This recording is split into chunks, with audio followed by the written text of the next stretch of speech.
एक सामान्य जानकारी के लिए सत्संग सुनना और दूसरा है जीवन परिवर्तन के लिए सुनना। कभी जब हम सत्संग सुनते हैं, कोई भी अच्छे विचार सुनते हैं तो हमें अच्छा लगता है।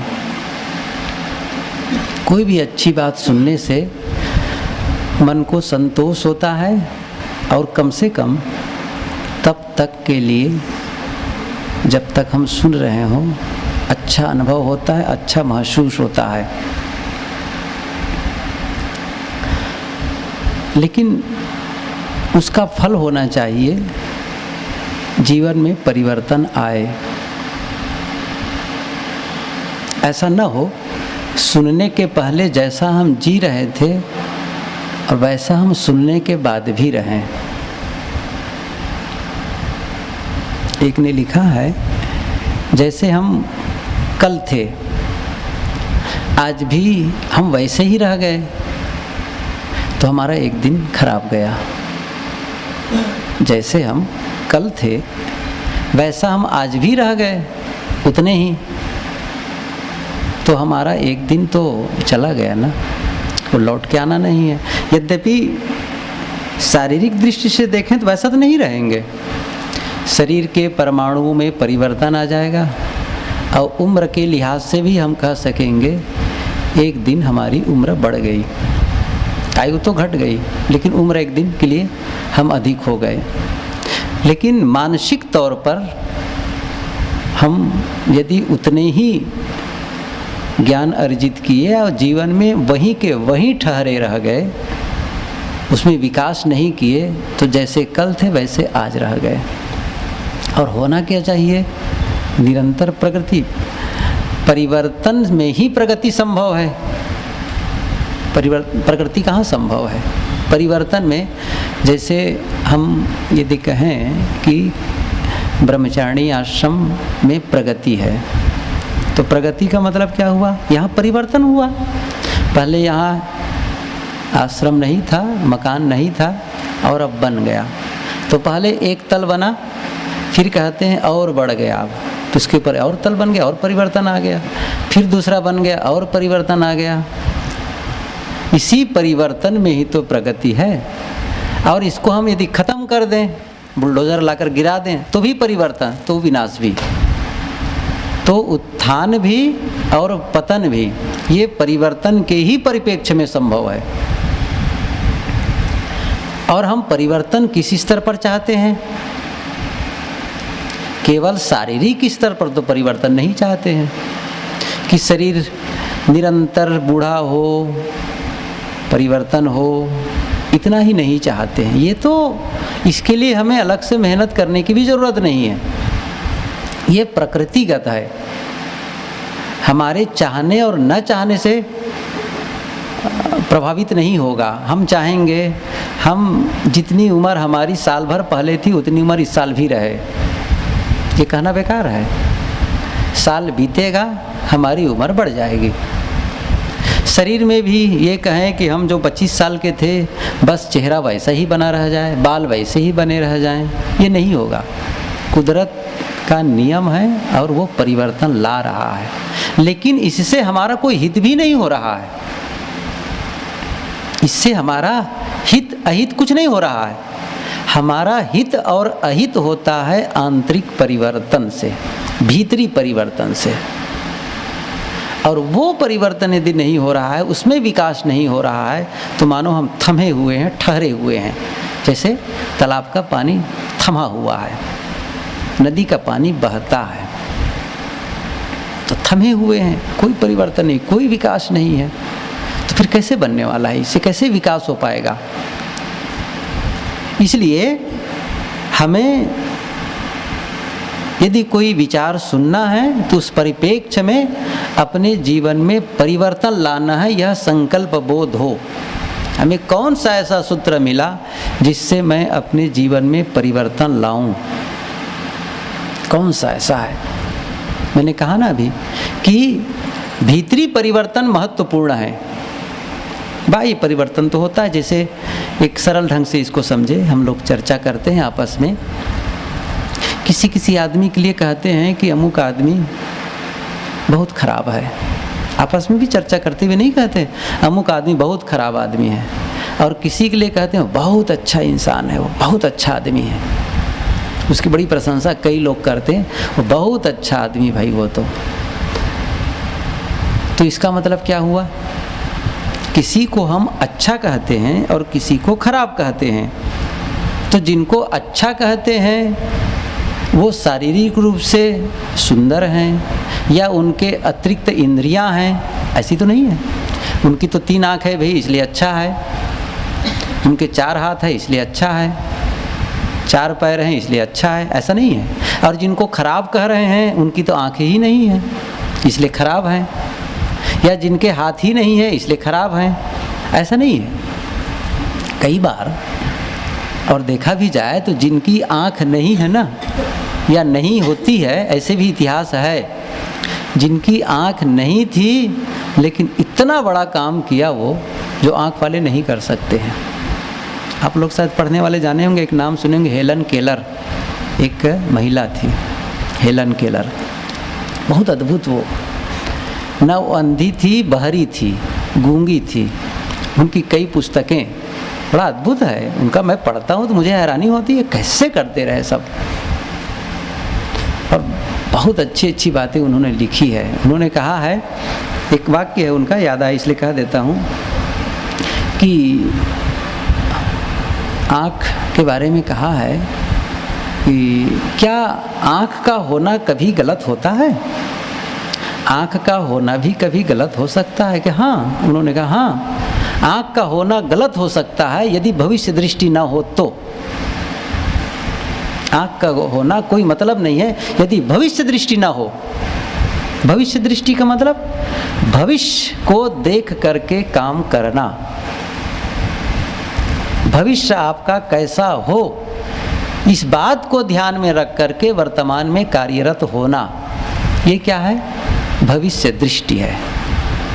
हम क्या करते हैं? बस अभी का, और ज़्यादा से ज़्यादा होगा तो पीछे की याद करके, पीछे अतीत में जो भी घटनाएं घटी, किसी ने कुछ कहा, किसी ने लाभ किया, किसी ने हानि की, किसी ने कुछ कहा, किसी ने नुकसान किया, किसी ने हमारे साथ अन्यायपूर्ण व्यवहार किया, हमको बार बार अतीत खींचता है, और बहुत सारा समय हमारी बहुत सारी शक्ति उस अतीत के चिंतन और मनन में चली जाती है। और इसीलिए जो काम हमें वर्तमान में करके भविष्य का निर्माण करना चाहिए, वो शक्ति को हम दूसरी जगह खर्च कर डालें। जिस शक्ति का निर्माण, जिस शक्ति का उपयोग करके हम भविष्य का निर्माण कर सकते थे, और उसी शक्ति का उपयोग कहाँ कर रहे हैं? अतीत की घटनाओं को याद करके, और उसको लेकर के नफरत, घृणा और द्वेष का भाव पाले रहते हैं, प्रगति नहीं होती है। तो उन्होंने कहा भविष्य दृष्टि चाहिए। भविष्य, योग दर्शन में वो सूत्र आया है, बहुत सुंदर सूत्र है, हेयम दुखम अनागतम। छोटा सा सूत्र है, हेयम दुखम अनागतम। हेयम का मतलब है त्याज्य है, हे मतलब तिरस्कृत, त्यागने योग्य है। दुखम दुख, अनागतम जो आया हुआ नहीं है। एक तो आगत का मतलब आया हुआ, इसलिए कहते हैं अभ्यागत, जो अभी अभी आया है, और अनागत जो अभी आया नहीं है, उस दुख का नाश कर दो। अटपटा लगेगा, जैसे कोई कहे उस दुश्मन को मार दो जो सामने नहीं है। कहेंगे कोई बात हुई, सामने हो तो दुश्मन को मारना सरल है, और जो सामने ही नहीं उसको कैसे मारा जाए? यही बात ऋषि कहते हैं, हेयम दुखम अनागतम। वह दुख त्याज्य है जो अभी आया नहीं है। इसका मतलब क्या कहना चाहते हैं? बहुत बढ़िया कहना चाहते हैं ऋषि। आखिर हम लोग सत्संग करके क्या करना चाहते हैं? सुंदर भविष्य का ही तो निर्माण कर रहे हैं। क्या कर रहे हैं? सुंदर भविष्य का निर्माण, सुखद भविष्य का निर्माण में यह एक कदम है। सत्संग, स्वाध्याय, साधना, ये सब त्रिवेणी है। हम चाहते हैं हमारा अतीत चाहे जो हो, उसे हम बदल नहीं सकते। हम किसे बदल सकते हैं? अपने भविष्य को। और वो कब बदलेगा? जब वर्तमान में जैसा करेंगे उसके अनुसार होगा। इसलिए यदि हम भविष्य में दुख नहीं चाहते, जो दुख अभी आया नहीं भविष्य का, वो आज हमें उसको ठीक करना है। अर्थात आज हम अच्छा काम करते हैं तो हमारा भविष्य अपने आप होगा, अर्थात दुख नहीं आएगा। दुख का बीज बोएंगे ही नहीं, हम कांटे का बीज बोएंगे ही नहीं, हम तो फूल को बोने वाले हैं, तो फूल ही तो आएगा। चोरी नहीं करेंगे तो जेल का भय क्यों सताएगा? डंडे की मार को हमको सहने का भय क्यों होगा? हम चोरी करेंगे ही नहीं, गलत करेंगे ही नहीं।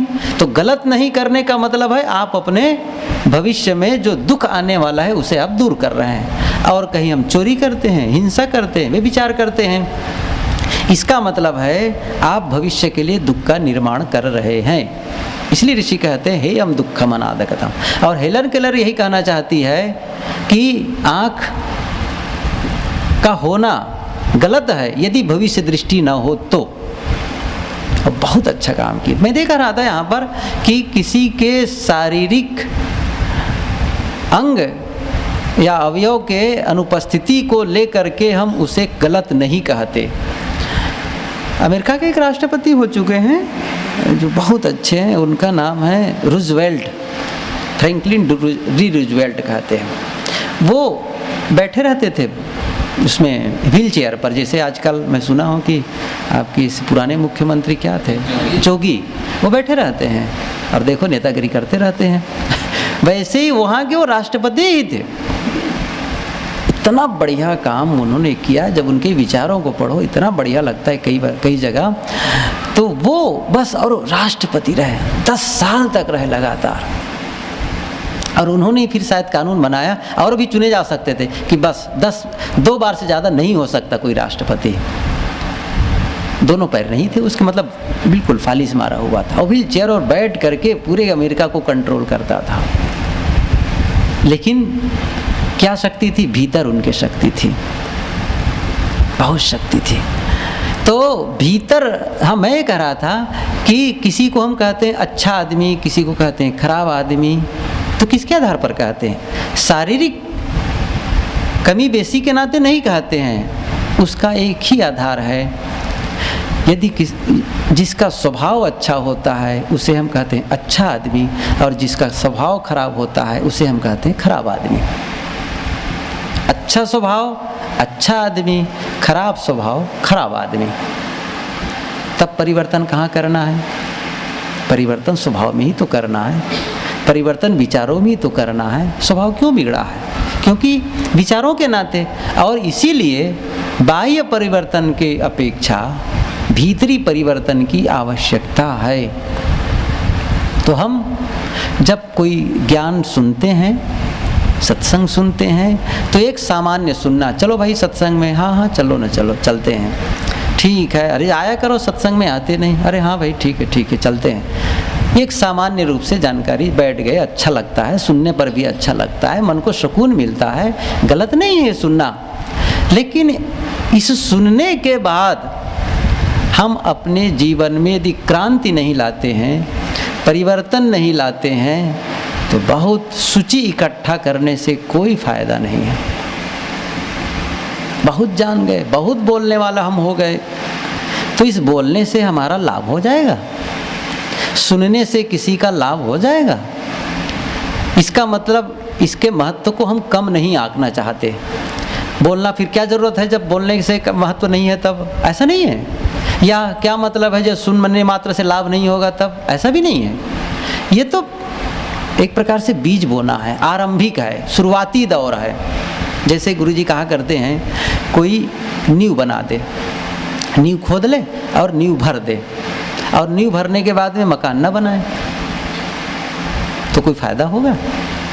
इसी प्रकार दीक्षा ले ले, सत्संग में चले जाए, तो कहा है नींव बना दिए आप। एक महात्मा कहा करते हैं, कॉलेज में गए या स्कूल में गए और नाम लिखा दिए, पढ़ने जाते ही नहीं है, तो क्या होगा इससे? नाम लिखाने का मतलब है आप रोज वहाँ जाके पढ़ें, और पढ़ने का मतलब है रोज आपके ज्ञान में वृद्धि आए, आप में शक्ति बढ़े।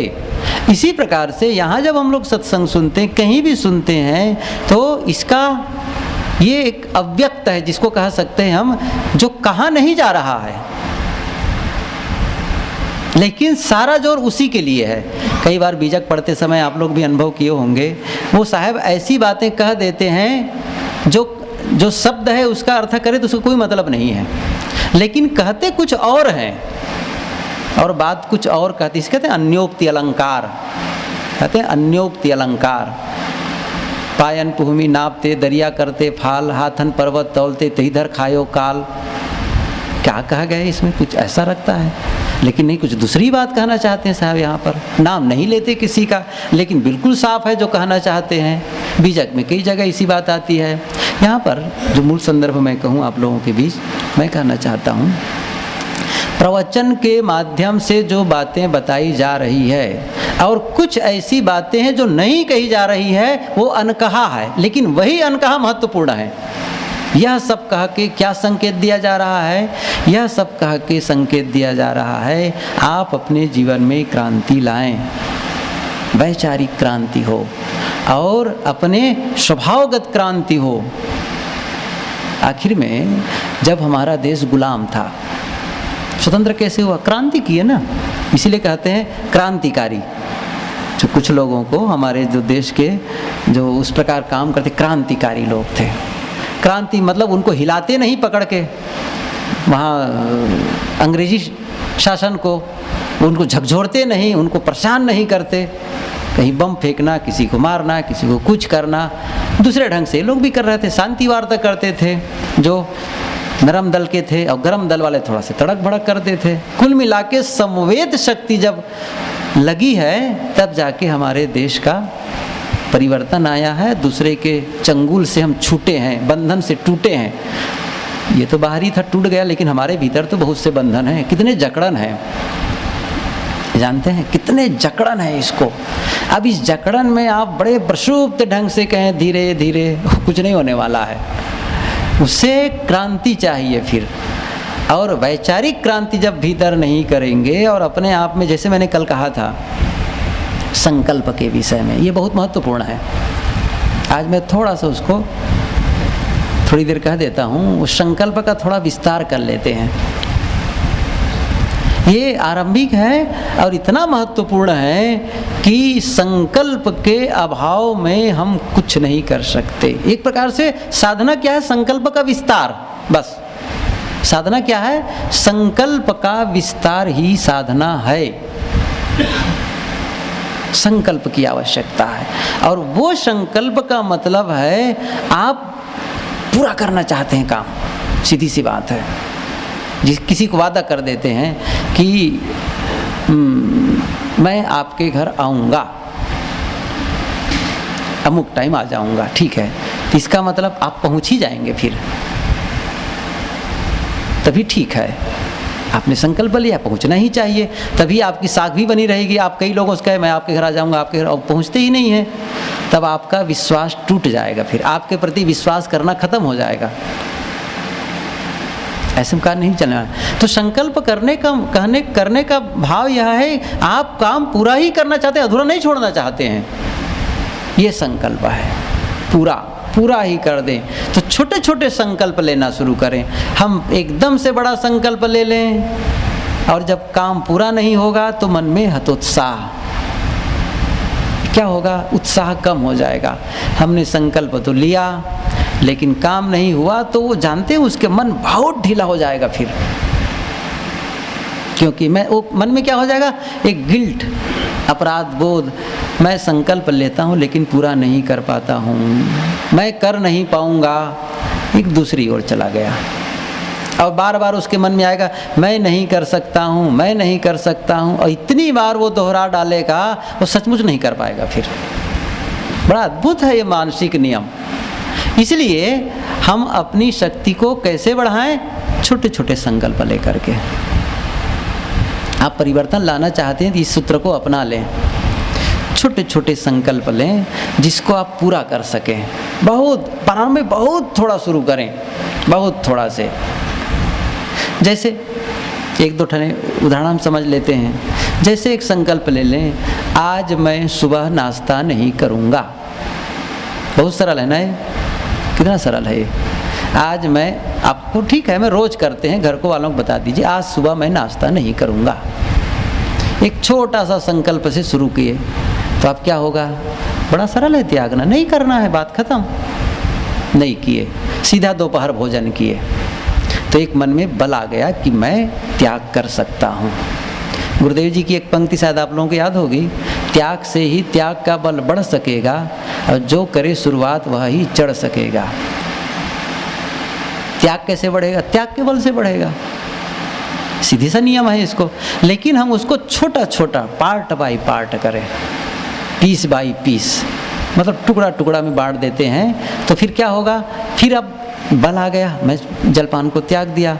फिर कुछ कभी कह सकते हैं आज मैं दोपहर भोजन नहीं करूँगा, किसी को बताने की ज़रूरत नहीं है, चुपके से भीतर में संकल्प ले लिए, उठे आज दोपहर में भोजन नहीं करूँगा, जान गए भीतर भीतर और संकल्प कर लिए। और जब दोपहर बीत गया, देखिए संकल्प पूरा करते हैं तो आप, और संकल्प पूरा नहीं करते हैं तो आप ही अपने प्रति ईमानदार हैं और आप ही अपने प्रति बेईमान हैं। कौन है बताइए? आखिर हमारे प्रति हम ईमानदार नहीं हो पाएंगे तो दूसरों के प्रति कैसे ईमानदार हो सकते हैं? इसी के माध्यम से परिवर्तन, छोटा सा परिवर्तन किए, छोटा सा संकल्प लिए, आज मैं जलपान नहीं करूँगा, आज मैं दोपहर भोजन नहीं करूँगा, बहुत छोटा सा। या दूसरे ढंग से कह सकते हैं आज मैं पूरा दिन मिठाई नहीं खाऊँगा, बहुत छोटा सा ना संकल्प है ये। मिठाई आई, आज मुझे मिठाई खाना ही नहीं है, आज का दिन केवल एक दिन 24 घंटे के लिए बस। मैं नहीं कहता हूँ कि आप साल भर के लिए मत कह दीजिए, और साल भर के लिए कहीं कह दिए मैं इस साल मिठाई खाऊंगा ही नहीं 1 तारीख से अगले 1 जनवरी तक के। अब बहुत सी बातें आई, बहुत से प्रलोभन आए, बहुत से दबाव आया और खा गए, कहीं मेरा संकल्प पूरा नहीं हुआ, अब रोने लगे, कोई मतलब है इसका? तब आप बल को बढ़ाइए, छोटे छोटे बल। एक उदाहरण मैं आप लोगों के बीच दिया करता हूँ, बहुत प्रसिद्ध उदाहरण है। क्या नाम? चाणक्य है क्या? हाँ, चाणक्य के लिए आता है कि एक बार वो मगध में चढ़ाई करता था। कहानी है, अब वैसा तो कुछ दिखा नहीं सीरियल देखते समय, तो वो चढ़ाई करते थे सीधा मगध, जहाँ पर उस समय वो राजधानी थी पाटलिपुत्र। तो चढ़ाई करते थे, हार जाते थे, फिर आते थे, फिर हारते थे, फिर भागते थे।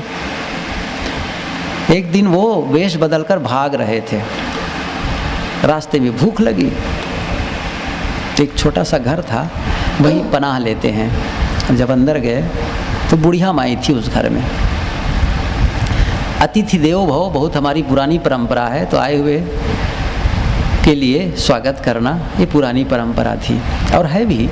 तो गए, आए, कहे कोई मेहमान आए हैं, ठीक है, अतिथि हैं, विश्राम दिए। उन्होंने कहा माता जी बहुत भूख लगी है। अच्छा, तो जल्दीबाजी में क्या बने? तो खिचड़ी बना दिए, ढीली खिचड़ी बनी, और खिचड़ी बन के आ गए। वो बहुत भूख से बेताब थे वो, और उसमें वो माता थी बड़ी उदार थी, थोड़ा घी भी डाल दिए। वैसे ही भूख के समय खिचड़ी की सुगंधी और घी की सुगंधी थाली में गरम गरम परस देती है। अब वो तो बेताब थे खाने के लिए, हाथ को डाल दिए बीचों बीच पकड़ने के लिए, और जला हाथ उठाया। तब जो बुढ़िया पंखा झलते हुए बैठी थी, बेटा तुम भी चाणक्य की तरह मूर्खता कर रहे हो? उनको पता नहीं है चाणक्य यही है, तो क्या कहते तुम भी चाणक्य की तरह मूर्खता कर रहे हो? चौंक गया, माता चाणक्य मूर्ख कैसे? कि देखो ना मूर्खता कर ही कर रहा है। कि कैसे? वो क्या करता है, सीधे जाता है, छोटी सी सेना की टुकड़ी लेता है और सीधे आक्रमण कहाँ करता है? मगध में, जहाँ पर सैन्य बल सशक्त है, मजबूत है, राजधानी में, और वहाँ आक्रमण करता है और हार जाता है, फिर भागता है। तो कहा कैसे करना चाहिए? उसको चाहिए पहले छोटे छोटे रजवाड़ों को जीते। क्या करे? छोटे छोटे रजवाड़ों को जीते और जीत करके अपनी ताकत बढ़ा ले, और बहुत से रजवाड़ों को जीत करके बहुत ताकत हो जाए पूरा, उसके बाद वो आक्रमण करे, तब देखो जीत सकता है। अनपढ़ और बुढ़िया, उनको ऐसा बोध पाठ मिला, वो चला गया, कहे बस हो गया मेरा। और सचमुच उन्होंने वही किया, छोटे छोटे रजवाड़ों को जीतते गए, शक्ति बढ़ाते गए, और तब आक्रमण करते हैं मगध में, तो मगध में विजयी होते हैं और चंद्रगुप्त को वहाँ का राजा बनाते हैं। ये उदाहरण है, इसका मतलब है हम बड़ा संकल्प लेकर के हार जाएंगे। जैसे हम कहें चुपचाप बैठे, मन को कहो शांत हो जाओ मन, इतना सरल है शांत होना।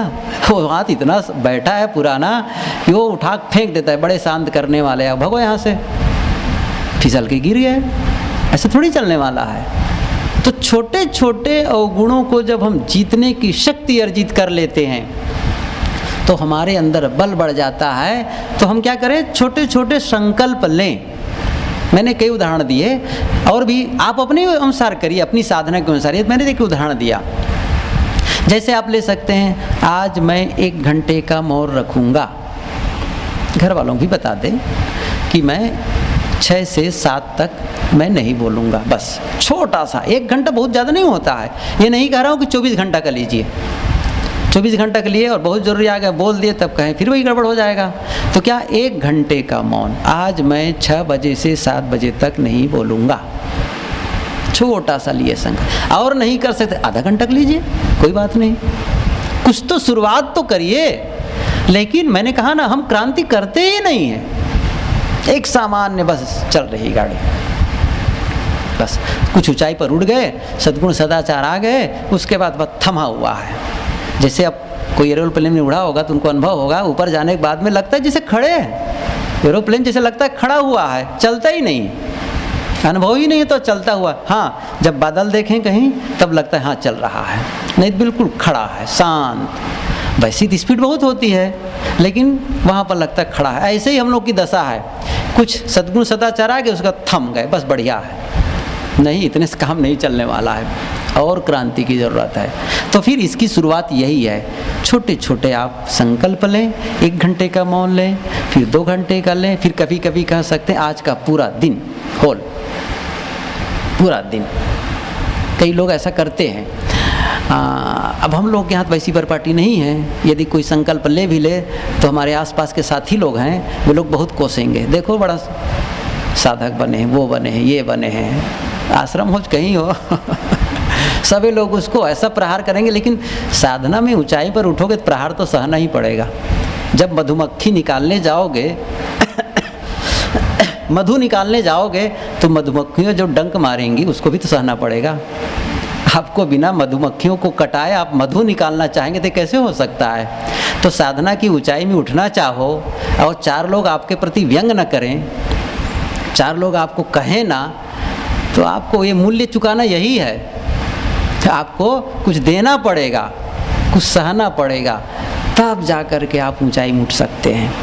इसलिए आवश्यक है हम छोटे छोटे संकल्प, लेकिन ये घर वालों से राय मशविरा करके करें। ऐसा ना हो कि आप बस चुपचाप ले लिए और बहुत इमरजेंसी काम आ गया और अब बस आप मौन है, बाद में कहते क्यों नहीं बताया आप, मैं तो मौन था। ये कोई बात हुई? थोड़ा कॉमन सेंस भी होना चाहिए। सुबह 2 घंटे का मौन ले लिए और किसी को नहीं पता है, अब कोई सामान आप छिपा के रखे हैं या कहीं पर आप सहेज के रखे हैं, अब घर वाले ढूंढ रहे हैं कहाँ है सामान, कहाँ है सामान, मिल ही नहीं रहा है। 2 घंटे के बाद बताते हैं कि वहाँ है सामान, लेकिन पहले से क्यों नहीं बताया, मैं 2 घंटे तक मौन था। तो सब लोग क्या कहेंगे, धिक्कार है ऐसे मौन को। एक छोटा सा उदाहरण दे दूँ, दिया सलाई माचिस है, आप कहीं पर बरसात के मौसम में गीला ना हो ऐसा करके छिपा के रख दिए हैं। अब कहते हैं कि हम तो 2 घंटे तक मौन साधेंगे, साध दिए। अब खोज रहे हैं चूल्हा जलाने के लिए, गैस जलाने के लिए, 2 घंटे तक खोज रहे हैं कहाँ है। अब आप जान भी रहे हैं खोज रहे हैं क्या, क्योंकि आप फिर भी नहीं खोल रहे हैं मुँह, क्योंकि मैं मौन हूँ। तब क्या होगा फिर, 2 घंटे बताए अमुक जगह है वो निकाल लो, तब कहेंगे अभी तक क्यों नहीं बताए, तब कहेंगे मैं मौन था। तो ऐसे मौन को चूल्हे के भाड़ में जाए का मतलब निकलता है, कुछ तो अकल रखो इसलिए बता दो पहले। या फिर शुरुआत में कठिन होता है, सब जानते हैं जब नदी की शुरुआत होती है तो वो नदी बहुत छोटी होती, जैसे गंगोत्री और जैसे नर्मदा। हम लोग गुरुदेव जी के साथ गए थे अमरकंटक, तो देखिए नर्मदा जहाँ से निकलती है वो जगह बहुत बड़ी नहीं है। और आगे चलकर जब जाओ भरूच इत्यादि में, उधर नर्मदा बहुत चौड़ी हो गई है। ऐसे क्यों? गंगा देखो, जो हरिद्वार में जितनी चौड़ी है इलाहाबाद में बहुत ज़्यादा है, बनारस में और ज़्यादा है, और वो वहाँ पहुँचते हावड़ा उधर गंगा सागर पहुँचते पहुँचते तो विशाल है। ऐसा क्यों? इसका मतलब है उसमें छोटी छोटी नदियाँ मिलती गईं और उसकी आकृति बढ़ती गई। ऐसे ही हम छोटे छोटे संकल्प जब लेने लगते हैं तो हमारी शक्ति बढ़ती जाती है और एक बड़े संकल्प के लिए एक बड़ा विस्फोट हम कर सकते हैं भीतर। ऐसा कोई भी आप संकल्प लेंगे फिर वो कारगर होगा। हम सब जीवन में परिवर्तन लाने के लिए इस प्रकार छोटे छोटे संकल्प लेते हैं। तो मैंने कहा एक बार कहीं आप सफल हो जाते हैं, चाहे कोई साधना के लिए, कोई कहा था मैं आज ब्रह्मचर्य का मुझे पालन करना है 1 सप्ताह के लिए, जितना भी कोई लेता है, अब कोई लेगा ही नहीं, मन तो यूं ही ढीला है ना, मन तो यूं ही ढीला है और फिसलेगा ही, वो तो कोई संकल्प ही नहीं है। तो कहीं पर नियंत्रण, कहीं पर ब्रेक, कम से कम संकल्प आपको रोकता है। इसीलिए महात्मा गांधी को लोग कहते हैं बड़े हठी थे। कई बार हठी होना भी जरूरी हो जाता है। तो कई जगह अतिरेक नहीं होना चाहिए, मैंने कहा कि अव्यवहारिक नहीं हो, लेकिन कई बार अपने संकल्प को निभाने के लिए हठ करना होता है। तो इसको लोग क्या कह देते हैं, ये दमन है। आजकल मनोविज्ञान में दमन की बात चलती है, दमन गलत है। गुरुदेव जी कहते हैं दमन गलत नहीं है। हाँ, ये सच है कि शमन पूर्णता है, लेकिन आरंभिक क्या है साधना में, दमन। हम जबरदस्ती रोकते हैं, पहले नहीं करना है। जैसे सहज क्या है, भोजन में जाओ और जितना आपको आवश्यक है, या कहना चाहिए बिल्कुल संतुलित मात्रा में भोजन कर लो। ये क्या है, ये एक साधना का अच्छा रूप है, संतुलन बनाए रखना। लेकिन ऐसा करना थोड़ा कठिन हो रहा है। बैठे कि ज़्यादा हो गया, ज़्यादा हो जाता है, तब कई बार कहते हैं आज मुझे भोजन करना ही नहीं है, भंडार घर जाना ही नहीं है। ये दमन तो है, लेकिन कम से कम उसके प्रति जो आकर्षण है वो उससे के माध्यम से कम होगा, धीरे से। आरंभिक बिंदु है ये पूर्णता नहीं है, लेकिन शुरुआत है। पकवान बना है और थोड़ा खाते खाते ज़्यादा हो जाता है, मुझे खाना ही नहीं आज, मैं बिल्कुल सादा भोजन करके उठ जाऊँगा आज, बस। किसी को नहीं पता है, बस ऐसे ही करना। या लिए तो बहुत थोड़ा ले करके छोड़ दिए, बस हो गया, इतना ही मेरा काम है। तो ये जब ताकत आएगी ना हमारी कि मैं ये त्याग कर पा रहा हूँ, तो इतना आत्मविश्वास बढ़ता जाएगा। फिर कल जब आप करना शुरू करेंगे तो आप क्या कहेंगे, कल तो किया था, कल तो मैं इसको त्याग चुका था, आज भी त्यागूंगा। कल मैंने साधना पूरी कर ली, ये भी मैं पूरा कर पाऊंगा। एक बार शुरुआत में ये क्या है, एक बार जितना बहुत कठिन होता है लेयर तोड़ना, बहुत कठिन होता है लेयर तोड़ना। पुरानी आदतों को तोड़ना बहुत कठिन है। सब लोग पुरानी आदतों के जंजीर से जकड़े हुए हैं, हम सब। और उसी आदत को तोड़ना क्यों कठिन है, इसको बता देता हूँ थोड़े में। क्यों कठिन है पुरानी आदत को तोड़ना, आप लोग सुने होंगे चंद्रयान रॉकेट गया था ऊपर चंद्रमा में पहली बार। अभी भी अब तो जाते रहते हैं लोग। तो उसमें क्या होता था, जो ऊपर रॉकेट वो भेजे जाते हैं, यान भेजे जाते हैं, तो वो क्या होता है कि वो ऊपर उड़ता है। जैसे ये मान लो ये क्या है, रॉकेट है, यान है। तो ये कहाँ उठ रहा है, पृथ्वी से ऊपर, पृथ्वी से ऊपर उठ रहा है। और हम सब जानते हैं पृथ्वी में गुरुत्वाकर्षण की शक्ति है, वो खींचती है किसी भी चीज़ को। ये सब बिल्कुल सामान्य नियम है, ये आजकल हो गया है ग्रेविटेशन। वो क्या है, खींचती है। और एक वायुमंडल का दबाव है। और यहाँ से जब यान ऊपर उठता है, तो जब ऊपर उठने में जो ताकत लग रही है, और उधर से पृथ्वी खींच रही है उसको। और एक लेयर एक निश्चित दूरी तक के है, गुरुत्वाकर्षण का एक लेयर है। और उसके ऊपर जब चले जाता है कोई आदमी या कोई वस्तु, उसके समान, तो फिर मछली जैसे पानी में तैरती है, वैसे ही आदमी फिर जाने लगता है, कुछ नहीं होता है। क्यों, वो गुरुत्वाकर्षण के क्षेत्र से बाहर चला गया।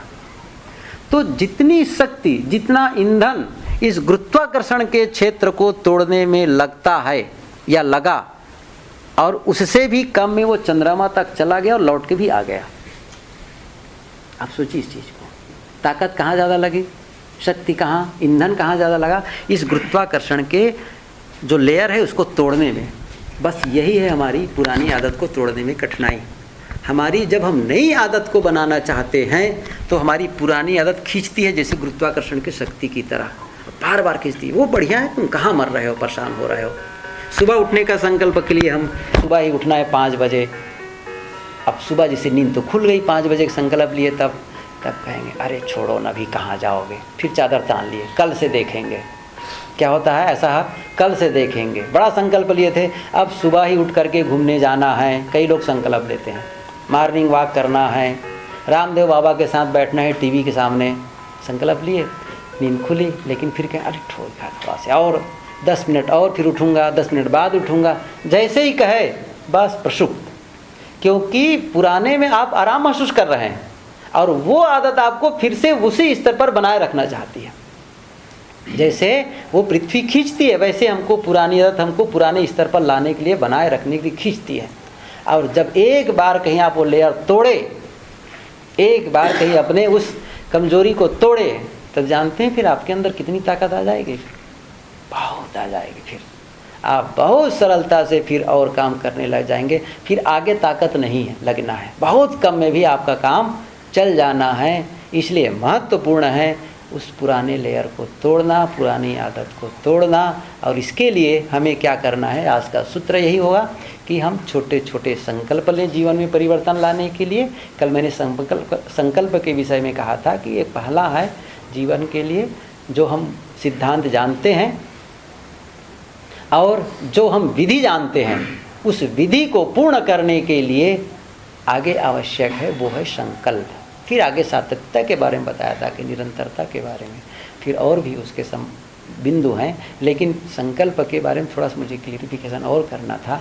नहीं तो हमारा क्या होता है, एक मन कहता है यह करो, एक मन कहता है शांत रहो, दूसरा मन के शांत रहकर क्या होगा, बड़ा अद्भुत है।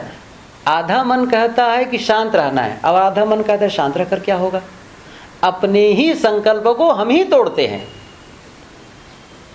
सुबह हम कहते हैं, जैसे मैंने कहा ना, सुबह उठना है जल्दी, लेकिन सुबह उठ पाओगे, भीतर वाला कहता है सुबह उठ पाओगे, कभी उठे हो, क्या कहता है भीतर वाला, कभी उठे हो जो सुबह उठ जाओगे, नहीं मैं उठूंगा कहे, लेकिन फिर वही भीतर वाला कहा, अंदर से तो आवाज़ आ रही है कैसे उठ पाओगे, मुश्किल है उठना।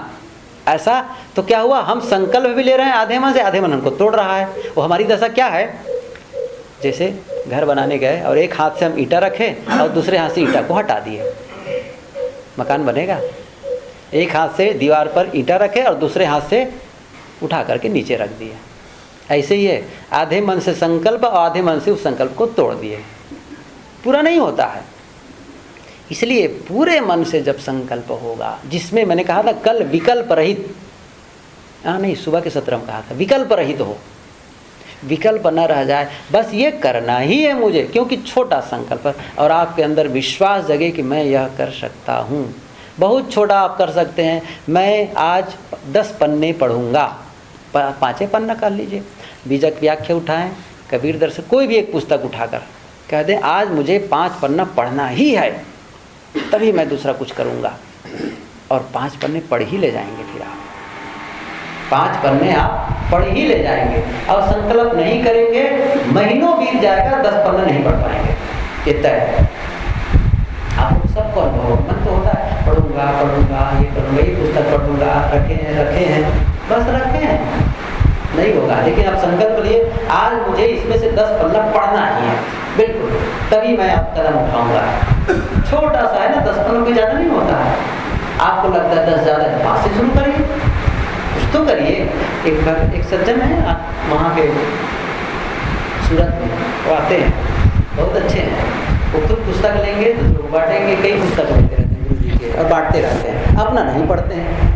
है बहुत सज्जन, एक बार आए बैठे, मैं क्यों ऐसा आप क्यों करते हैं, आप दूसरों को ज्ञान की पुस्तकें बांटते हैं, आप भी तो थोड़ा झांक लीजिए, पढ़िएगा। अच्छा, वो देते समय क्या कहते हैं, मैं पूछूंगा, ऐसा भी कहते हैं, अब खुद नहीं पढ़े रहते हैं। तो क्या कहते हैं, मैं पूछूंगा, पढ़ना है इसको, मुझे बड़े अच्छे हैं वो, अब पढ़े नहीं रहते खुद। तो मैंने कहा एक काम करिए आप, कि क्या गुरु जी की जो डायरी है ना, उसको आप शुरू करिए। और कैसे शुरू करिए, आप सुबह उठते हैं, नहा धो लीजिए, पूरा निवृत्त हो जाइए और एक संकल्प लीजिए, जब इस डायरी के मैं 2 पेज पढ़ूंगा तब नाश्ता करूंगा, बस इतना ही करिए। और जो रोज़ 2 पेज पढ़ेंगे ना डायरी की, वही 2 पेज आपको आगे पढ़ने के लिए प्रेरित करेगा, क्योंकि उसमें ऐसा मसाला है कि आपको वो खुद प्रेरित करेगा। तो छोटा सा संकल्प, मैं नाश्ता तब करूंगा या जलपान तब करूंगा जब मैं सदग्रंथ के 5 पन्ने पढ़ूंगा। बहुत छोटा सा संकल्प है, और लगेगा कितना समय, 15 से 20 मिनट। ज़्यादा नहीं लगेगा। और आप यदि रोज ही 10 पन्ने पढ़ लेते हैं महीना भर में, जानते हैं 300 पन्ने, बहुत बड़ी पुस्तक खत्म हो गई। और कई महीने से पुस्तक खरीद कर रखे हैं, पुस्तक अभी खोले ही नहीं शुरू किया, अभी उसकी भूमिका भी नहीं पढ़ी गई है, और छोटा सा संकल्प लिए और काम शुरू। जीवन में क्रांति इसी रूप में लाई जा सकती है और इसी रूप में परिवर्तन लाया जा सकता है। परिवर्तन के संबंध में फिर हम लोग कल चर्चा करेंगे।